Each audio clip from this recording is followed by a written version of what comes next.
Serie titulado Los Ángeles Caídos. En este primer capítulo veremos el tema los Nefilín y los gigantes en la tierra. ¿Quiénes son los Nefilín? ¿Cuándo bajaron a la tierra? ¿Cuánto tiempo estuvieron sobre la tierra? ¿Cuándo fueron encarcelados? ¿Y qué cosas hicieron los Nefilín para recibir semejante castigo?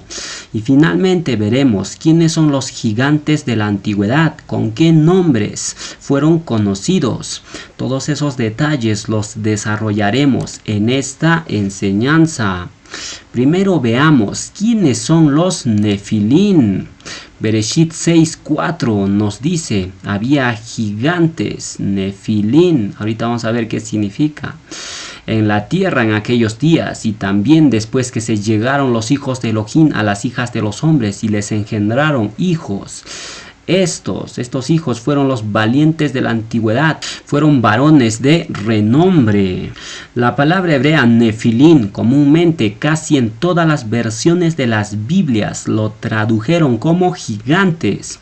Pero sin embargo, Nefilín no hace referencia a los gigantes propiamente, sino a quienes hace referencia, a los hijos de Elohim, y los gigantes no son considerados hijos de Elohim, sino hijos de la fornicación, que más adelante lo vamos a ver. Por tanto, la palabra Nefilim decimos que no se aplica a los gigantes que nacieron de la unión ilícita entre los hijos de Elohim con las mujeres. Pero entonces, ¿quiénes son los hijos de Elohim al que hace referencia el verso de Bereshit?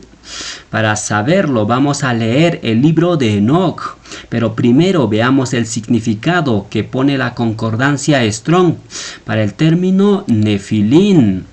Nefil, el singular de Nefilín, significa derribador, patán, tirano. Esos conceptos hacen referencia a unos seres derribados y tiranos que fueron derribados. ¿De dónde? Del cielo a la tierra. Estos seres derribados son designados en el libro de Enoch como vigilantes caídos. Enoch 6 del 1 al 2 nos dice, así sucedió que cuando en aquellos días se multiplicaron los hijos de los hombres, les nacieron hijas hermosas y bonitas, y los vigilantes, hijos del cielo, las vieron y las desearon, y se dijeron unos a otros, vayamos y escojamos mujeres de entre las hijas de los hombres y engendremos hijos. Los vigilantes, hijos del cielo, hace referencia a unos malachín, mal llamado ángeles. ¿Pero a qué tipo de malachín? A unos malachín rebeldes que se rebelaron contra Yahweh, pero aún así eran considerados hijos de Elohim, así como Hasatán, que también era llamado hijo de Elohim. Job 1:6 nos dice, un día vinieron a presentarse delante de Yahweh los hijos de Elohim, entre los cuales vino también Hasatán. Hasatán es el enemigo del Creador que era contado entre los hijos de Elohim, pero decidió rebelarse y por eso Yahweh lo lanzó o derribó a tierra, convirtiéndolo en un ser caído. Y lo mismo sucedió con este otro grupo de malachín que decidieron por cuenta propia bajar del cielo a la tierra. Y desde el momento en que bajaron ya no podían ascender más al cielo, sino se convirtieron en unos seres caídos, derribados, desertores. Y precisamente eso es lo que significa la palabra Nefilín. Nefilín o Nefil significa derribador o derribado, pero esos significados no están todavía completos. Para saber con precisión el significado de Nefilín tenemos que analizar la raíz primaria de donde procede el término Nefil.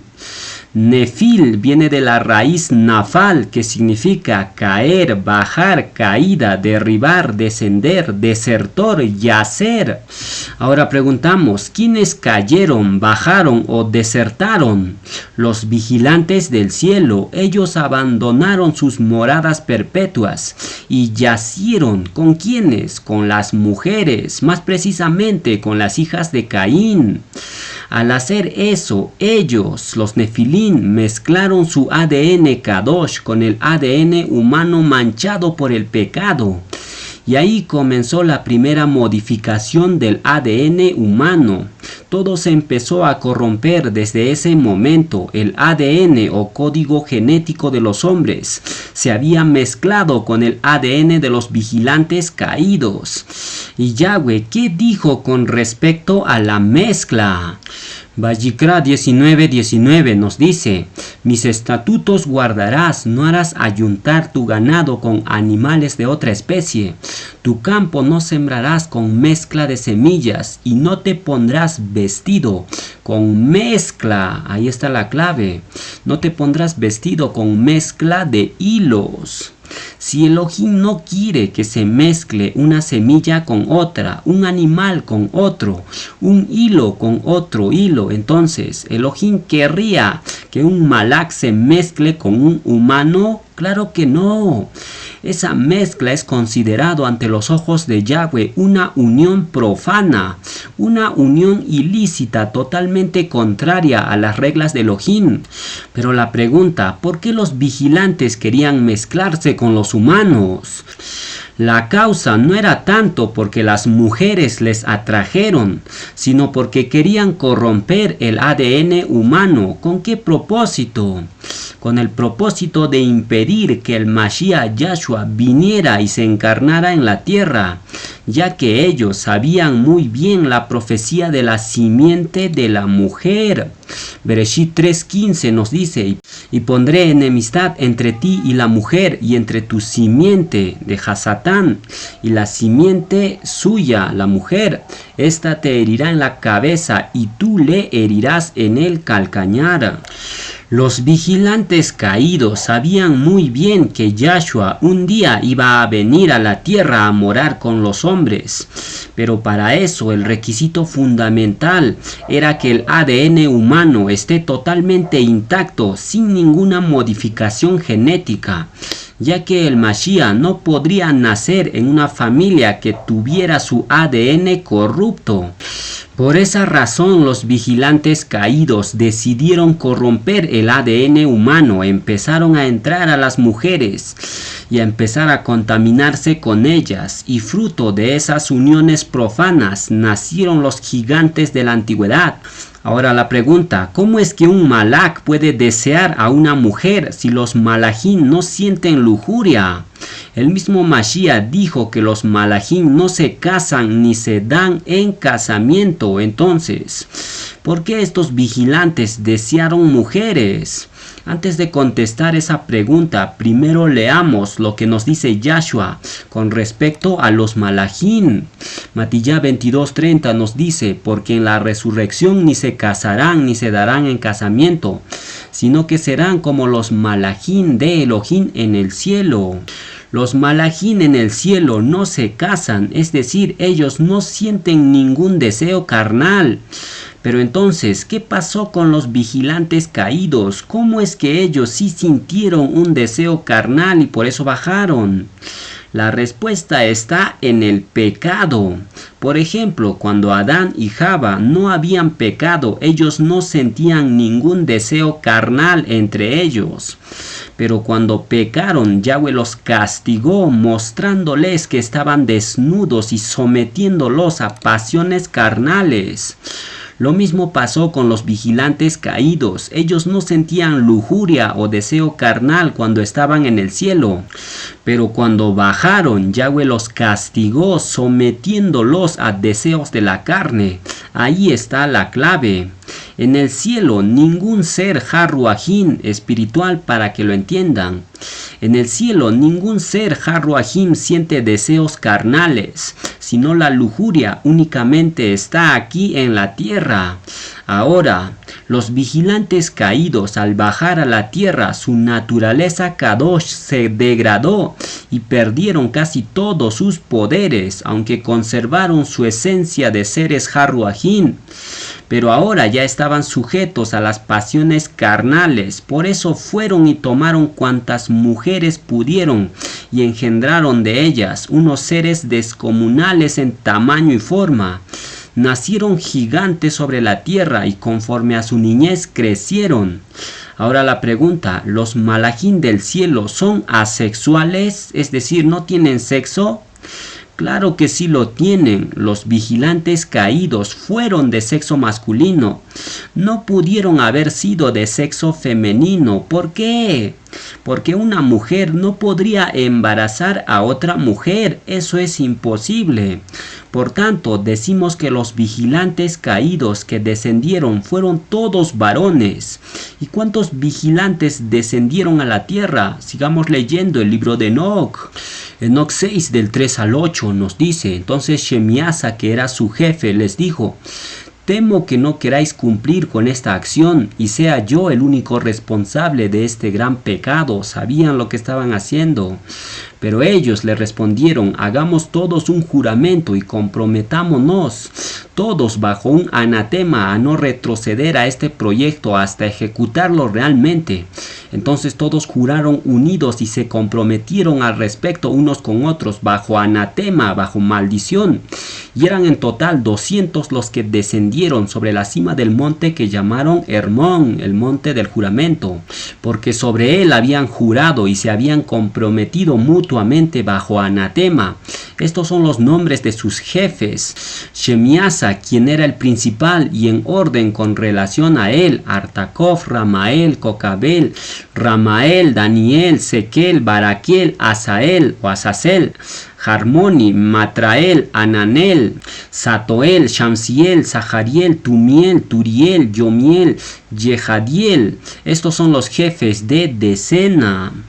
200 vigilantes descendieron sobre la cima del monte Hermón y todos ellos eran varones.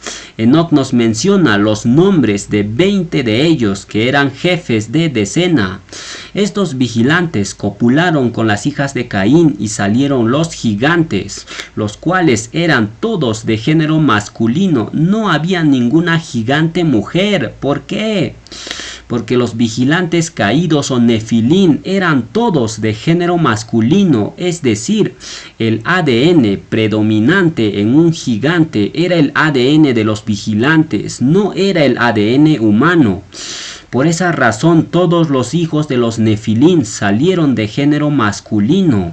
Ahora, estos vigilantes, después de engendrar hijos gigantes, comenzaron a revelar secretos a sus mujeres.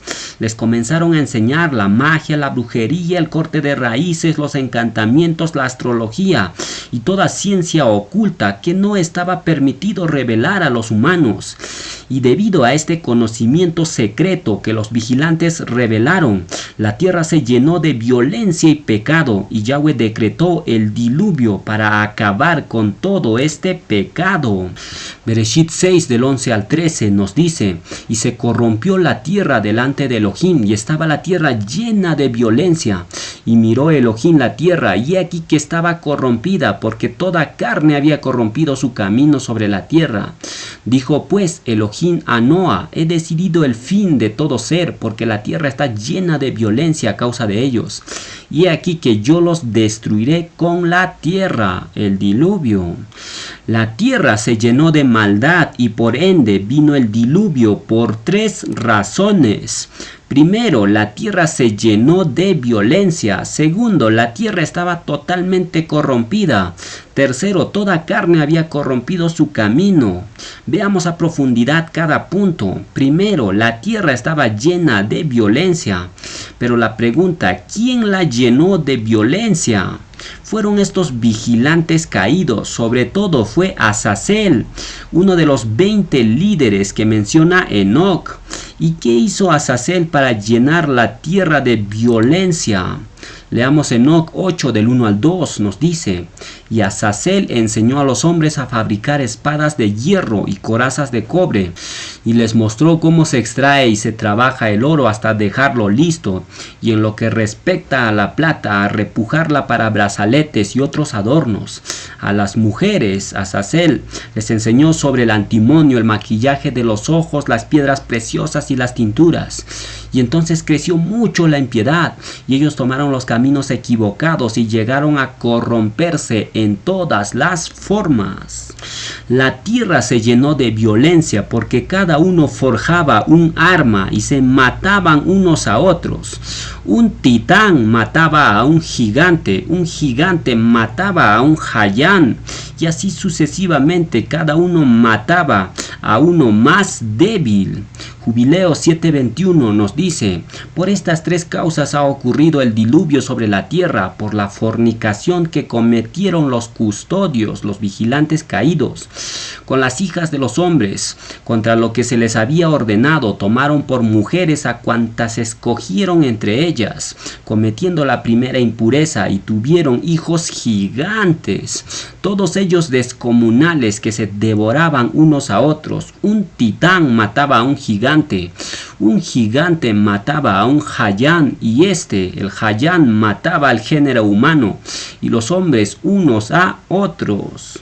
Toda la tierra se llenó de sangre a causa de estos asesinatos. Cada uno buscaba matar a alguien más débil, y todo era violencia en la tierra, y las mujeres incrementaron más todavía esa violencia, ya que todos se combatían por una mujer. Por la mujer más bonita muchos se mataban, y a causa del maquillaje con que las mujeres habían adornado sus cuerpos. Debido a eso, muchos, por poseer la mujer más bonita, mataban al otro sin piedad. Unos decían: esta es mi mujer, otro decía: no es tuya, es mía, y así comenzaron a aniquilarse el uno con el otro, hasta que Elohim no pudo soportarlo más y los destruyó a todos con el diluvio. Pasemos al segundo punto por el cual vino el diluvio. Todo estaba corrompido, es decir, todos los hombres habían sido corrompidos. Su ADN, todos tenían mezclado su ADN con el ADN de los vigilantes caídos. Ya no había hombre que tuviera su ADN puro e intacto desde la creación, con excepción de Noa y su familia. Solo Noa fue hallado perfecto en sus generaciones, es decir, solo Noa tenía su ADN totalmente puro, sin ninguna contaminación ni modificación genética perpetrado por estos vigilantes caídos o nefilín. Bereshit 6:9 nos dice: estas son las generaciones de Noa. Noa, varón sadik, era perfecto, en hebreo tamim, en sus generaciones. Con Elohim caminó Noa. Noa era perfecto en sus generaciones, y la palabra perfecto en hebreo es tamim, que significa entero, integridad, perfección, sin tacha, lo cual indica que solo Noa fue hallado justo y limpio en su ADN delante de Yahweh. Por esa razón Yahweh eligió a Noa para comenzar de nuevo. Elohim enviaría el diluvio para acabar con toda la humanidad, y solo Noa y su familia serían salvados de la gran catástrofe que se venía. Ahora, los vigilantes no solamente corrompieron el ADN de los humanos, sino también de los animales. Se aburrieron de las mujeres y comenzaron a entrar a los animales.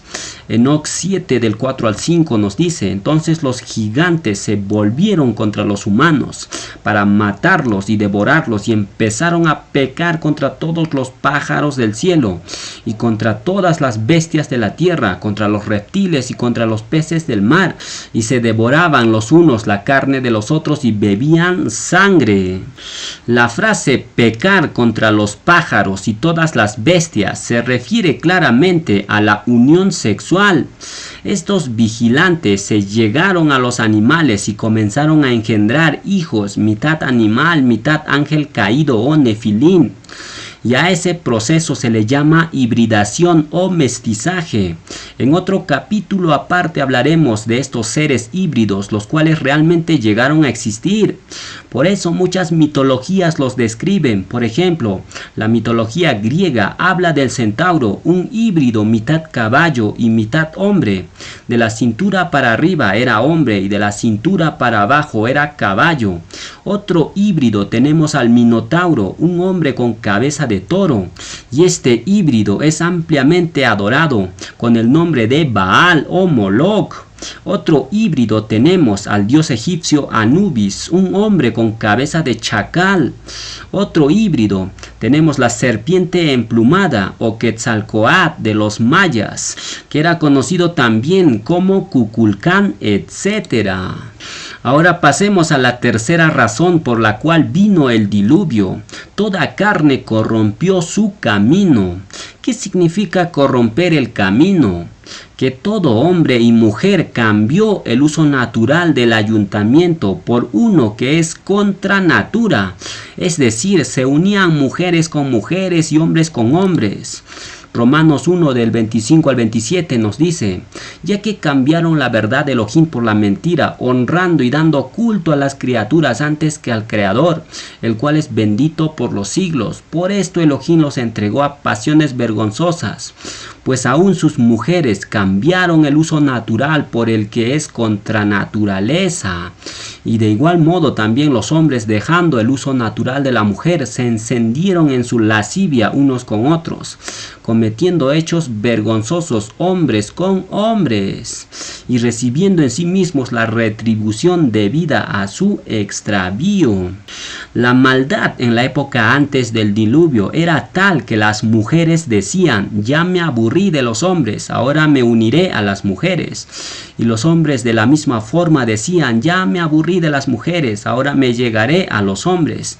Es decir, apareció el lesbianismo y el homosexualismo en su máximo esplendor. Era tanto el pecado en esa época que Elohim permitió que hicieran lo que quisieran. Pero eso al final tuvo su pago, la muerte, ya que la paga del pecado es la muerte. Ahora, ¿qué dice la Torá con respecto al homosexualismo? Vayikra 20:13 nos dice: si alguno se ayuntare con varón como con mujer, abominación hicieron, ambos han de ser muertos, los homosexuales, sobre ellos será su sangre. Ahí está clarísimo, todos los homosexuales tienen que morir, pero en nuestros días las leyes están a favor de los homosexuales y las lesbianas. Es decir, el mundo está al revés, nos estamos acercando al fin del tiempo, todo se está corrompiendo como en los días de Noa. Ahora, en la época antes del diluvio, los hombres y las mujeres no solo se unieron con el mismo sexo, sino fueron más allá. Imitaron la práctica de los vigilantes, es decir, se unieron sexualmente a los animales. El hombre se llegó a un animal y la mujer hizo lo mismo. ¿Y qué dice la Torá al respecto? Vayikra 20 del 15 al 16 nos dice: cualquiera que tuviese cópula con bestia ha de ser muerto, y mataréis a la bestia. Y si una mujer se llegara a algún animal para ayuntarse con él, a la mujer y al animal matarás. Morirán indefectiblemente, su sangre será sobre ellos. El ayuntamiento carnal con bestia era un pecado muy grave, porque era un acto totalmente réprobo, que era penalizado con la pena capital para el animal y el hombre o la mujer que hizo tal acto. ¿Y cómo se llama a ese acto? Se llama zoofilia. Ahora, las enfermedades sexuales y no sexuales aparecieron como castigo de estos extravíos que hizo el hombre de ayuntarse con una persona del mismo sexo o con un animal. Antes no había enfermos, no se menciona ni siquiera que los descendientes de Caín estuvieran enfermos, lo cual indica que todas las enfermedades aparecieron como retribución de estos extravíos que hizo el hombre. Ahora, los que practicaban el ayuntamiento entre varones eran sobre todo los griegos y los romanos, sobre todo los emperadores romanos, casi todos eran homosexuales. Por ejemplo, el diccionario enciclopédico nos dice con respecto a Julio César y Augusto César lo siguiente: de Julio César, el gran genio militar, creador del imperio, se decía que era un vir, esto es, el hombre de toda mujer y la mujer de todos los hombres. Marco Antonio y Octavio, después conocido como Augusto César, tenían amantes masculinos.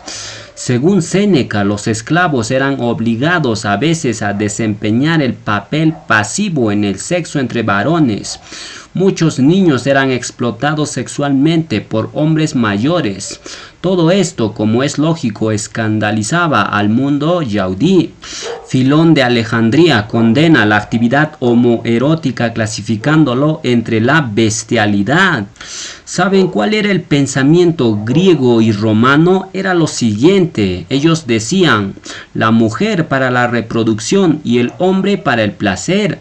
¿Hasta dónde llegaban estos romanos y griegos? Se entregaron al extravío de sus mentes y corazones porque no conocían al Creador. Por eso Elohim les entregó a que se perdieran en sus propias pasiones vergonzosas. Ahora, las enfermedades tanto sexuales como no sexuales aparecieron después de la corrupción de los ángeles caídos o nefilín. Y después del diluvio, las enfermedades seguían atacando con más fuerza al ser humano. Y los causantes ahora fueron los ruajín de los gigantes. Ellos murieron en el diluvio solo en carne. Pero sus ruajín siguieron existiendo después del diluvio y comenzaron a afligir al ser humano con todo tipo de enfermedades. Enoc 15 del 11 al 12 nos dice, y los ruajín de los gigantes, de los nefilín, que afligen, oprimen, invaden, combaten y destruyen sobre la tierra, y causan penalidades, todo tipo de enfermedades. Ellos, aunque no comen, tienen hambre y sed de carne y causan daños. Estos ruajín se levantarán contra los hijos de los hombres y contra las mujeres, porque de ellos proceden. Los hijos de los ángeles caídos fueron los llamados gigantes de la antigüedad. Ellos murieron en el diluvio, pero los ruajín de estos gigantes se convirtieron en lo que hoy conocemos como demonios o shedim. Y precisamente estos shedim son responsables de causar todo tipo de enfermedades. Por ejemplo, en la época del Mashiach había una mujer que estaba encorvada por causa de estos ruajín impuros, que la habían hecho encorvar durante 18 años. Pero Yahshua le sanó reprendiendo al ruach impuro. Lucas 13 del 10 al 16 nos dice, enseñaba Yahshua en una sinagoga en el día de Shabbat, y había allí una mujer que desde hacía 18 años tenía a ruach de enfermedad, un demonio, y andaba encorvada y en ninguna manera se podía enderezar. Cuando Yahshua la vio, la llamó y le dijo, mujer, eres libre de tu enfermedad, y puso las manos sobre ella, y ella se enderezó luego y exaltaba a Elohim. Pero el principal de la sinagoga, enojado de que Yahshua hubiese sanado en el día de reposo, dijo a la gente, 6 días hay en que se debe trabajar, en estos pues venid y sed sanados, y no en día de reposo. Entonces el Adón, Yahshua, le respondió y le dijo, hipócrita, cada uno de vosotros no desata en el día de reposo su buey o su asno del pesebre y lo lleva a beber. Y a esta hija de Abraham, que Hasatán había atado 18 años, ¿no se le debía de desatar de esta ligadura en el día de reposo? Ahora, los demonios o shedim, como dijimos, no fueron creados por Yahweh, sino que nacieron de la mezcla entre los ángeles caídos y los humanos, o entre los ángeles caídos y los animales. Y de esas uniones ilícitas nacieron los demonios en su forma primordial, como gigantes. Y luego, después del diluvio, murieron sus cuerpos materiales, pero sus ruajín siguieron existiendo, convirtiéndose en ruajín impuros. Por tanto, como ellos no fueron creados por Yahweh, por eso sus ruajín no vuelven a Elohim ni tampoco van al Sheol. Entonces, ¿dónde están los ruajín de estos gigantes shedim? Están aquí en la tierra, aquí está su morada, así lo menciona el libro de Enoc. Enoc 15 del 8 al 10 nos dice, y ahora los gigantes que han nacido de los ruajín y de la carne serán llamados en la tierra ruajín malignos, y sobre la tierra estará su morada. Los ruajín malos proceden de sus cuerpos, porque han nacido de los humanos y de los kadoshim vigilantes en su comienzo y origen primordial. Estarán los ruajín malos sobre la tierra y serán llamados ruajín malos. Los ruajín del cielo tienen su casa en el cielo, y los ruajín de la tierra que fueron engendrados sobre la tierra tienen su casa en la tierra.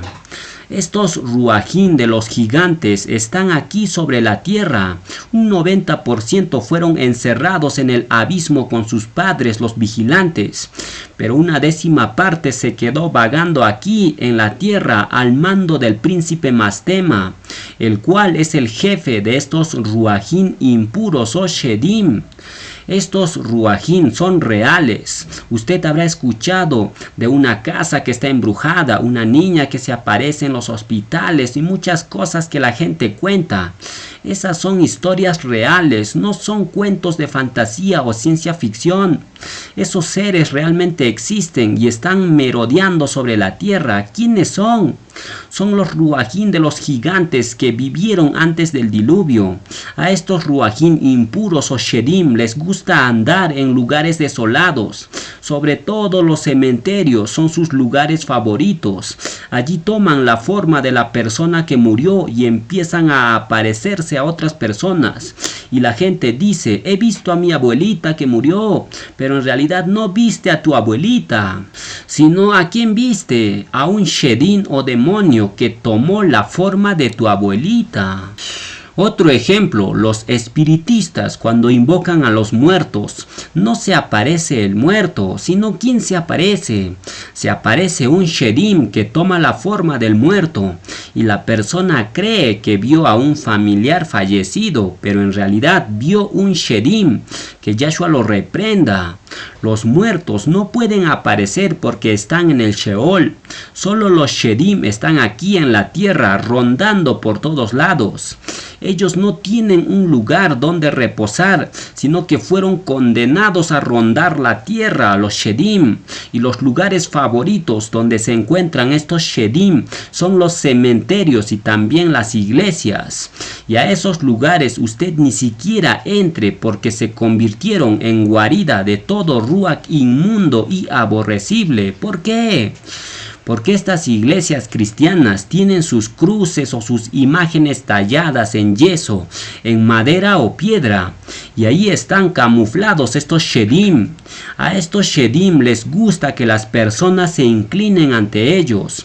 Por eso siempre se esconden detrás de cualquier objeto de culto, llámese cruz, crucifijo, virgencita, santito o cualquier otro objeto idolátrico. Por tanto, si usted tiene cualquiera de estos objetos, deshágase lo antes posible para no atraer a su casa a estos ruajín impuros.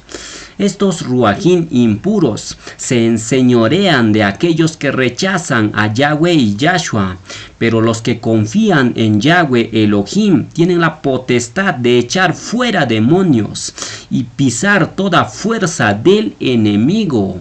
Lucas 10:19 nos dice: he aquí os doy potestad de hollar serpientes y escorpiones, y sobre toda fuerza del enemigo, y nada os dañará.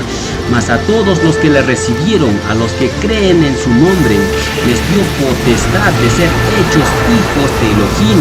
Y estas señales seguirán a los que creen: en mi nombre echarán fuera demonios y hablarán nuevas lenguas, dice Yahshua.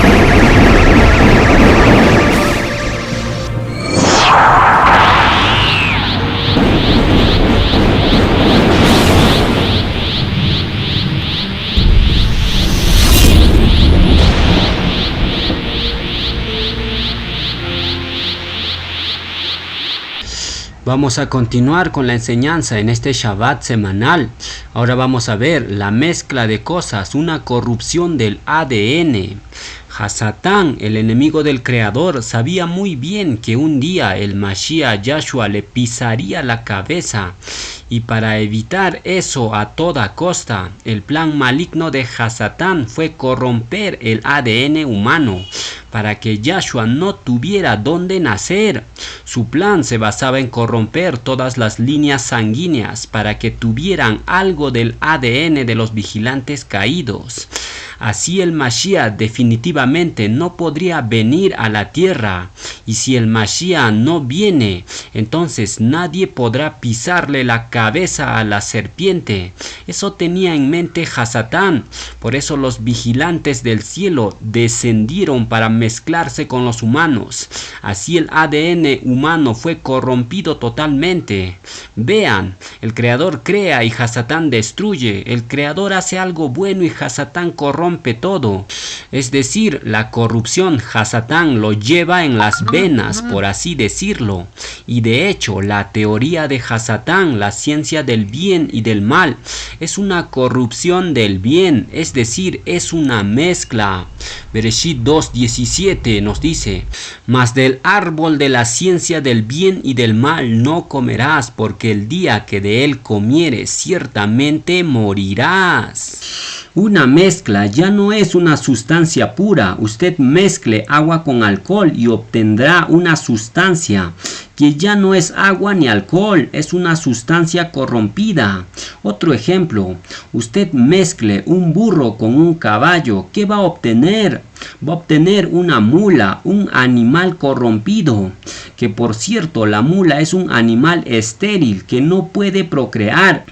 Otro ejemplo, cuando un león cruza a una tigresa, ¿qué se obtiene? Un ligre, un animal gigantesco con una apariencia mitad león y mitad tigre. Ahora, si invertimos el proceso, es decir, el tigre macho cruza a una leona, ¿qué se obtiene? Un tigón, y así sucesivamente podemos mencionar más animales mezclados. Pero ahí lo vamos a dejar. Ahora, todos los animales mezclados son estériles. ¿Por qué? Porque la esterilidad es una maldición. Devarim 7:14 nos dice: bendito serás más que todos los pueblos. No habrá en ti varón, ni hembra estéril, ni en tus ganados. Si guardamos la Torá, ningún animal ni hombre será estéril. Pero si desobedecemos, la maldición de la esterilidad será enviada sobre nosotros. Toda mezcla, ya sea de animales o cualquier cosa, es castigada con la maldición de la esterilidad. Por tanto, ¿qué podemos decir de la ciencia del bien y del mal que surgió como el resultado de una mezcla? Que la ciencia del bien y del mal ya está maldito, así como su instaurador, Hasatán. Ahora, si tú eres creyente en Yahweh, no te mezcles con aquellos que no reconocen a Yahweh y Yahshua. Si te mezclas con ellos, estás poniendo en práctica la ciencia del bien y del mal, porque la Escritura dice claramente: no os unáis en yugo desigual con los incrédulos, porque ¿qué compañerismo tiene la justicia con la injusticia? ¿Y qué comunión la luz con las tinieblas? ¿Y qué concordia Mashiach con Belial? ¿O qué parte el creyente con el incrédulo? ¿Y qué acuerdo hay entre el templo de Elohim y los ídolos? Porque vosotros sois el templo del Elohim viviente. Como Elohim dijo: habitaré y andaré entre ellos, y seré su Elohim, y ellos serán mi pueblo. La mezcla está prohibido en la Torá. Usted no puede casarse o juntarse con una persona incrédula. Tampoco puede asistir a las iglesias cristianas, ya sean católicas o protestantes, porque ahí solo se enseña el evangelio de la serpiente. Ahí solo se enseña la ciencia del bien y del mal. Todas las iglesias cristianas enseñan la ciencia del bien y del mal, aunque ellos no se dan cuenta, porque Hasatán los ha engañado sutilmente. La verdad de Yahweh ha sido mezclada con el error en todas las traducciones de las Biblias que hicieron. Por ejemplo, ¿qué nombre se menciona en las Biblias? ¿Un nombre de bendición o uno de maldición? Se mencionan nombres de maldición como Jesús, Jehová, Dios, el Señor. Todos esos nombres son nombres que Hasatán puso en las Biblias para mezclar la verdad de Yahweh con la mentira. ¿Y qué nombre proclaman en todas las iglesias, llámese católicas o protestantes? Solo proclaman los nombres de Jesús, de Jehová, Dios, el Señor. Por tanto, ¿qué están enseñando todas las iglesias cristianas? Están enseñando la ciencia del bien y del mal. Ellos no se dan cuenta cuenta, piensan que están proclamando la verdad del Creador, pero en realidad solo están proclamando el evangelio de la serpiente, una mezcla de la verdad con el error. Todos los pastores de las iglesias solo enseñan el evangelio de Hasatán. ¿Y cuál es el evangelio de Hasatán? La mezcla de la verdad con el error. Esa mezcla da como resultado una corrupción. Por ejemplo, Yahweh dice, guarden mi Torá. Hasatán enseña, eso ya fue abolido en la cruz. Yahweh dice, guarden mis moedín o convocaciones kadoshim. Hasatán enseña, esos son fiestas de los judíos. Yahweh dice, guarden mis Shabbat semanales según mi tiempo torático. Hasatán enseña a guardar el sábado romano y el domingo católico. Yahweh dice, respeten mi nombre Kadosh y no lo profanen. Hasatán enseña, eso no es necesario, puedes llamarlo como tú quieres, él te va a entender, él conoce tu corazón. Ahora díganme si todo lo que enseña Hasatán no lo enseñan también las iglesias. Claro que sí, enseñan exactamente lo mismo, enseñan todas las doctrinas de Hasatán. Por tanto preguntamos, ¿qué enseñan las iglesias? Ahí lo tienen, enseñan la ciencia del bien y del mal. Ellos no se dan cuenta, pero están enseñando la doctrina de Hasatán. Y la ciencia del bien y del mal está maldito porque es una mezcla de la verdad con el error. Y todos los que enseñan esa doctrina también están malditos. Por eso Yahweh ordena a su pueblo diciendo, salid de ella, pueblo mío. Usted salga de esas iglesias y busque la verdad. Solo así podrá liberarse de la maldición de la ciencia del bien y del mal. Ahora veamos el castigo para los nefilim.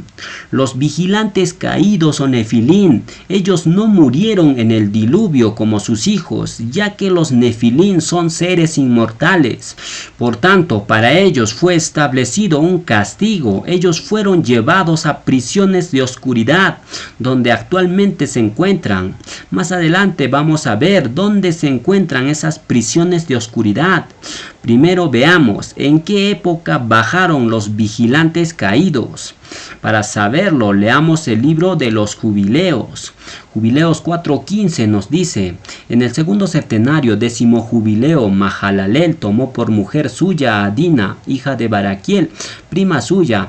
Esta le parió un hijo en el tercer septenario, en el año sexto, al que llamó su nombre Yared. Pues en sus días, en los días de Yared, bajaron los malajín de Elohim a la tierra, los vigilantes caídos, los llamados custodios, a enseñar al género humano y hacer leyes y justicia sobre la tierra.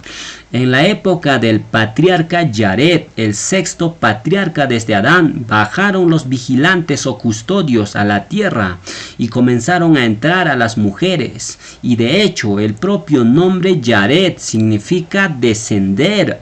Yared, según la concordancia Strong, significa descenso, y fue precisamente en la época de Yared cuando descendieron los ángeles caídos a la tierra. Por eso el padre de Yared, Mahalalel, le puso a su hijo Yared, que significa descenso. En la antigüedad, todos los nombres hebreos de los hijos se ponían con un propósito. Es decir, el nombre de una persona importante siempre está asociado a un evento que pasó en esa época. Por tanto, podemos decir que los vigilantes bajaron el año en que nació Yared. Y si determinamos la fecha torática del nacimiento de Yared, entonces podremos saber cuántos años transcurrieron desde la creación de Adán hasta la llegada de estos vigilantes caídos a la tierra. Para calcular el año torático del nacimiento de Yared, simplemente hacemos una pequeña suma de las edades en la cual cada patriarca engendró a su hijo. Por ejemplo, Adán engendró a Set a la edad de 130 años. Luego Set engendró a su hijo Enosh a los 105 años. Luego Enosh engendró a Cainán a los 90 años. Luego Cainán engendró a Mahalalel a los 70 años. Y finalmente Mahalalel engendró a Yared a los 65 años. Si sumamos todas esas edades, tenemos que Yared nació el año torático 460, desde la creación de Adán. Eso significa que los vigilantes caídos bajaron el año torático 460 desde la creación. Ahora, en los capítulos 11 y 12 del calendario calculamos claramente que el diluvio universal ocurrió el año torático 1656 desde la creación. Por tanto, si hacemos una pequeña resta algebraica entre el año del diluvio y el año del nacimiento de Yared, tenemos que la tierra fue corrompida por estos vigilantes y sus hijos por 1196 años. Son casi 1200 años que el pecado se apoderó de la tierra hasta que Yahweh ya no pudo soportar más la maldad y los destruyó con el diluvio en el año 1656. Ahora, ¿cuánto tiempo habrán estado los vigilantes corrompiendo en la tierra? ¿Habrán estado 1200 años? Para saberlo, sigamos leyendo el libro de Enoc. Enoc 10 del 9 al 10 nos dice: y Yahweh dijo a Gabriel: procede contra los bastardos y réprobos, hijos de la fornicación, y haz desaparecer a los hijos de los vigilantes de entre los humanos, y hazlos entrar en una guerra de destrucción, pues no habrá para ellos muchos días, ninguna petición en su favor será concedida, pues esperan vivir una vida perpetua, o que cada uno viva 500 años. Los hijos de los Nefilín eran muy malos, más terribles y pecadores que sus padres. Ellos querían vivir perpetuamente haciendo el mal, pero Yahweh decretó juicio contra ellos y dijo que vivan cada uno 500 años sobre la tierra. Y pasados esos 500 años, la primera generación de los gigantes murió. Yahweh los hizo entrar en una guerra de destrucción. Ellos comenzaron a matarse entre ellos. Un titán mataba a un gigante y un gigante mataba a un Hayán, y así sucesivamente comenzaron a exterminarse los unos con los otros, hasta que la primera generación de gigantes desapareció de la tierra, pero solo en carne, ya que sus ruajín siguieron existiendo y la tierra se llenó de violencia aún más. Pero antes que la primera generación de gigantes desapareciera de la faz de la tierra, sus padres, los vigilantes o ángeles caídos, presenciaron la muerte de sus hijos como castigo de haber corrompido a la humanidad. Enoc 10 del 11 al 13 nos dice: y a Mijael, a Miguel le dijo Yahweh: ve y anuncia a Shemiasa y a todos sus cómplices que se unieron con mujeres y se contaminaron con ellas en su impureza, que sus hijos de estos vigilantes perecerán y ellos verán la destrucción de sus queridos. Encadénalos durante 70 generaciones en los valles de la tierra hasta el gran día de su juicio. En esos días se los llevará al abismo de fuego, a los tormentos y al encierro en la prisión perpetua. Los vigilantes caídos fueron forzados a ver cómo se mataban sus hijos unos a otros. ¿A usted le gustaría ver que sus hijos se mataran delante de su vista? No lo creo. Es una experiencia aterradora y precisamente ese hecho lo contemplaron los ángeles caídos. Sus hijos fueron exterminados delante de sus ojos. Ellos los vieron y se llenaron de pánico. Hasta los propios malajín del cielo se horrorizaron al ver lo que les estaba sucediendo a estos vigilantes caídos. Miguel, Rafael y los otros malajín eran compañeros de los vigilantes caídos. Pero lamentablemente estos vigilantes caídos decidieron rebelarse contra su creador y estaban pagando caro las consecuencias de sus actos. Los malajín del cielo, al ver el castigo que Yahweh estaba haciendo a los vigilantes caídos, se estremecieron. ¿Quién se atrevería a imitar lo que los vigilantes hicieron? Era una advertencia para todos los malajín, pero también para los humanos, porque si Yahweh no perdonó a los malajín que pecaron, menos perdonará a los humanos. Segunda de Kefas 2:4 nos dice: porque si Elohim no perdonó a los malajín que pecaron, a los vigilantes, sino que arrojándolos al infierno, al Tártaros, los entregó a prisiones de oscuridad para ser reservados al juicio. ¿Dónde queda el infierno que se menciona en este texto? Para saberlo, analicemos la palabra infierno. Infierno viene del griego tártaros, que significa, según la concordancia, el abismo o lugar más profundo del Sheol, mal llamado Hades. Ese lugar de castigo se encuentra debajo de la tierra, y en ese lugar los vigilantes caídos fueron encarcelados hasta el día de su juicio final. Pero la pregunta, ¿en qué año torático los vigilantes fueron encarcelados en esas prisiones de oscuridad? Para saberlo, hagamos una pequeña suma.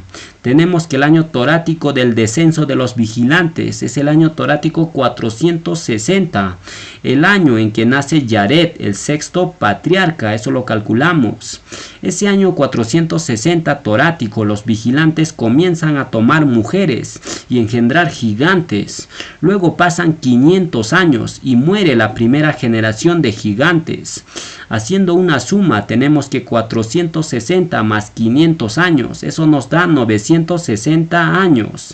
Y ese año torático 960 comienzan a morir la primera generación de gigantes, y los vigilantes son forzados a ver cómo se destruyen sus hijos. Y luego de mirar la destrucción de sus hijos, ¿qué sucede? Los vigilantes son encadenados para ser llevados al Tártaros, que es el lugar más profundo del Sheol. ¿En qué año torático? Ahí lo tienen, el año torático 960. Ese año torático, todos los 200 vigilantes que descendieron sobre el monte Hermón son atados con cadenas y transportados a los lugares de suplicio hasta el día del juicio final. Luego de que los vigilantes fueran encarcelados, pasaron 27 años y Enoc desapareció. Bereshit 5, 22 al 24 nos dice: y caminó Enoc con Elohim, después que engendró a Matusalén 300 años, y engendró hijos e hijas. Y fueron todos los días de Enoc 365 años. Caminó pues Enoc con Elohim y desapareció, porque le llevó Elohim. Enoc, ¿en qué año torático nació? Véase los temas del calendario, ya lo vimos y calculamos. Fue el año torático 622 desde Adán. Luego Enoc vivió 365 años y desapareció porque Yahweh se lo llevó. Pero ¿en qué año torático desapareció Enoc, el escriba de justicia? Fue el año torático 987. Sumemos 622 más 365, eso nos da 987. Ese año torático 987 está 27 años después del encarcelamiento de los vigilantes caídos en el 960. Vean, 960 más 27 es 987 años. Por tanto, decimos que Enoc desapareció 27 años después del encarcelamiento de los Nefilim. Ahora, para ver un panorama general, veamos el siguiente esquema. Los vigilantes descienden el año torático 460 y luego pasan 500 años y muere la primera generación de gigantes, y sus padres, los Nefilim, son encarcelados en el Tártaros. Luego, 27 años después, Enoc desaparece. Y luego, después de 69 años desde la desaparición de Enoc, nace el patriarca Noa en un tiempo de tranquilidad momentánea.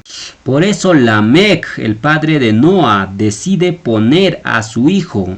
Le llama Noa, que significa descanso, ya que los vigilantes caídos habían sido encarcelados y los primeros gigantes muertos. Por tanto, la tierra reposó por un momento de tanta maldad y violencia, y en esa época de tranquilidad temporal nace Noa, el año torático 1056 desde la creación. Pero luego, después del nacimiento de Noa, la maldad en la tierra vuelve a crecer más y más, nuevamente, hasta tal punto que Yahweh decide acabar con todo ser vivo que se mueve sobre la faz de la tierra. La primera generación de gigantes murió, pero las siguientes generaciones de gigantes comenzaron a hacer más maldad que sus predecesores. Siguieron mezclándose más y más, corrompiendo el ADN humano. Ahora, el periodo desde el descenso de los vigilantes hasta el diluvio se puede dividir en dos periodos. El primer periodo corresponde a la época de los vigilantes y los primeros gigantes, que duró 500 años. Luego pasaron 696 años hasta el diluvio. A este periodo de 696 años le llamaremos época de los gigantes posteriores. Esta época fue mucho peor que la primera época de 500 años. En esta segunda época la maldad del hombre llegó al colmo, y de hecho el número 696 no es casualidad, ya que si volteamos el número 9 que se encuentra en la parte central del número 696, tenemos que el número resultante es 666. ¿Eso es casualidad? Claro que no. Esa época fue un periodo de muchísimo oscurecimiento a causa de la maldad de los hijos de los Nefilín, quienes llegaron a corromperse en todas las formas posibles. Cada vez que moría un gigante descendiente de los Nefilín, nacía un demonio, y estos demonios incitaban más a toda la humanidad a pecar, y así creció la maldad hasta tal punto que Yahweh trajo las aguas del diluvio en el año torático 1656, que corresponde al año 600 de la vida de Noa. Ahora veamos, ¿cuáles son los nombres de los gigantes? Los gigantes eran conocidos con 6 nombres hebreos. Uno de esos nombres era Giborín, que hace referencia a un hombre fuerte o vigoroso. Bereshit 6:4 nos dice: había nefilín en la tierra en aquellos días, y también después que se llegaron los hijos de Elohim a las hijas de los hombres y les engendraron hijos. Estos fueron los valientes, estos gigantes fueron los valientes, en hebreo Giborín, que desde la antigüedad fueron varones de renombre. La primera generación de gigantes, es decir, los hijos inmediatos de los Nefilín, eran llamados Giborín. ¿Por qué? Porque eran extremadamente fuertes, tenían un tamaño descomunal y una fuerza brutal. Por eso la escritura dice que fueron varones de renombre. Pero la pregunta, ¿por qué dice que fueron varones de renombre? Porque todos los hijos de los Nefilín nacieron varones, es decir, no había una gigante mujer. Todos eran varones, ya que el ADN que predominó en los gigantes fue el ADN de los Nefilín, y los Nefilín todos eran varones. Ahora, los primeros gigantes eran llamados Giborín porque, como dijimos, eran varones muy fuertes con una fuerza colosal. Así lo podemos corroborar en el significado de la palabra Giborín. Ahí lo tienen. Gibor, el singular de Giborín, significa guerrero, gigante, grande, varones de guerra, vigoroso. Todos esos significados apuntan a un ser sumamente poderoso, y precisamente ese tipo de seres fueron los primeros gigantes, hijos directos de los Nefilín. Eran musculosos, demasiado fuertes, y por esa causa los hombres de la antigüedad que los miraban sentían pavor. Tu corazón se derretía al ver a estos seres. Ni siquiera el más valiente de los humanos podía estar delante de un gigante sin sentir temor. En otras palabras, estos primeros gigantes eran, por así decirlo, unos monstruos que comían y devoraban todo lo que encontraban a su paso. Nada ni nadie aquí en la tierra podía hacerles frente. Todos vivían escondidos y lejos de estos primeros gigantes. ¿Quién se atrevería a acercarse a ellos? Solo aquellos que no estimaban su vida se acercaban a ellos. ¿Y qué pasaba? Estos gigantes los mataban sin piedad ni compasión. Ahora, el término Gibor se aplica a un gigante sumamente fuerte, pero también se aplica a un ser humano que posee una fuerza o vigor muy grande.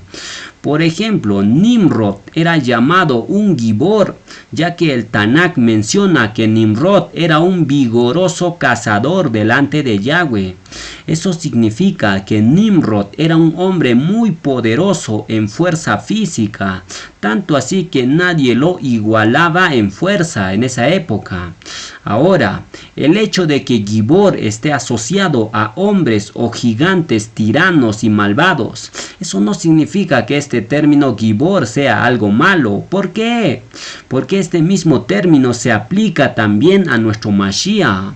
Yeshaya 9:6 nos dice, porque un niño nos es nacido, hijo nos es dado y el principado sobre su hombro, y se llamará su nombre admirable consejero, Elohe fuerte, el Gibor, Padre perpetuo, príncipe de Shalem.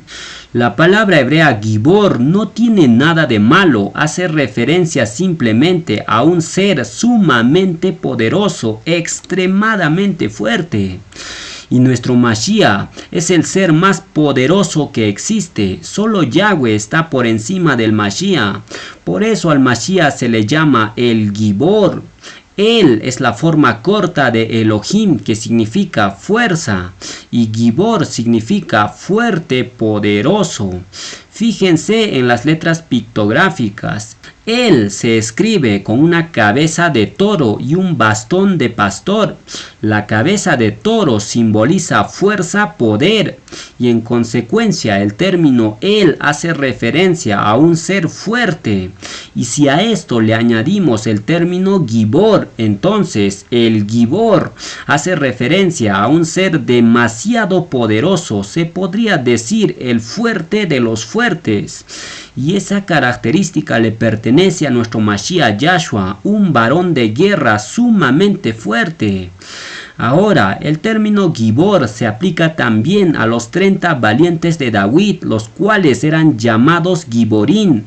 Y de estos 30 hombres, 3 personas eran demasiado fuertes, tanto así que casi eran imbatibles. Y en una ocasión estos 3 valientes irrumpieron en el campamento de los filisteos y sacaron agua del pozo que se encontraba en el centro del campamento de los filisteos y regresaron ilesos. Ya se imaginan lo fuerte que eran estos 3 valientes de David, o Giborín de David.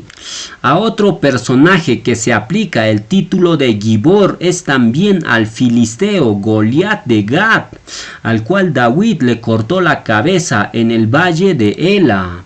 Primera de Shemuel 17:51 nos dice: entonces corrió David y se puso sobre el filisteo, y tomando la espada de él y sacándola de su vaina, lo acabó de matar y le cortó con ella la cabeza a Goliat. Y cuando los filisteos vieron a su paladín Gibor muerto, huyeron. Goliat era un gigante descendiente de los Nefilín. El Tanakh nos dice que medía más de 3 metros de altura. Y a causa de esto, Goliat infundió terror en el ejército de Shaul. Goliat infundía pavor debido a las siguientes características. Su estatura iba acompañado de una poderosa armadura. Llevaba un casco de bronce y una armadura de chapa de 5000 ciclos de bronce. Tenía protegido sus piernas y estaba armado con una jabalina de bronce. La hoja de la jabalina pesaba 600 ciclos de hierro. Eso sería como 6 kilogramos aproximadamente. Y toda su armadura pesaba más de 50 kilogramos. Ya se imaginan de la fuerza que poseía el gigante Goliat. Era prácticamente imbatible, pero David lo venció porque Yahweh estaba con él. Yahweh lo ciñó de poder, y David no solo lo derribó a Goliat a tierra, sino también le cortó la cabeza, porque la fuerza no está en el hombre, sino la fuerza solo la tiene Yahweh. Yeshaya 44 del 6 al 8 nos dice: así dice Yahweh, rey de Yasharel, y su redentor Yahweh Sebaot: Yo soy el primero y yo soy el postrero, y fuera de mí no hay Elohim. ¿Y quién proclamará lo venidero y lo declarará y lo pondrá en orden delante de mí, como hago yo desde que establecí el pueblo antiguo? Anúncienles lo que viene y lo que está por venir, no temáis ni os amedrentéis. ¿No te lo hizo oír desde la antigüedad y te lo dije? Luego vosotros sois mis testigos, no hay Elohim sino yo, no hay fuerte, no conozco ninguno, dice Yahweh.